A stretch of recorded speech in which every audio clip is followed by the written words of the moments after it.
গুৱাহাটীৰ আটাইতকৈ পুৰণি ৰেল ষ্টেচনটোৰ প্লেটফৰ্মত এই মুহূৰ্তত মই বহি আছোঁ। সেইটো প্লেটফৰ্ম যিটো প্লেটফৰ্মত এসময়ত মহাত্মা গান্ধী অসমলৈ আহোঁতে ইয়াতেই নামিছিলে। আৰু সেইটো প্লেটফৰ্ম যিটো প্লেটফৰ্মে নেকি বহু ইতিহাসৰ সাক্ষী, বহু ঐতিহাসিক ঘটনাৰ সাক্ষী বহন কৰে।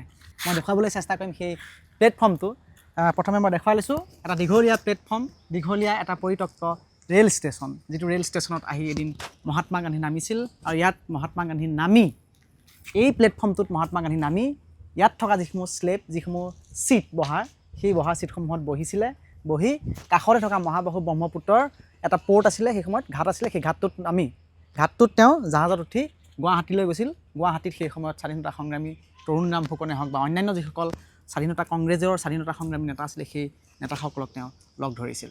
এটা দীঘলীয়া লাইন আপোনালোকে মোৰ পিছফালে নিশ্চয় দেখিবলৈ পাইছে। এই লাইনটো সেইফালৰ পৰা 1908 চনত প্ৰথমবাৰলৈ ট্ৰেইন চলিছিল এই লাইনটোলৈ। আৰু ইয়াৰ পৰা পোনে পোনে আজ্ঞাথুৰি হৈ ৰেল গৈছিল পশ্চিমবংগ আৰু অবিভক্ত সেই সময়ৰ পূববংগ, বাংলাদেশ হৈ পাকিস্তানলৈকে।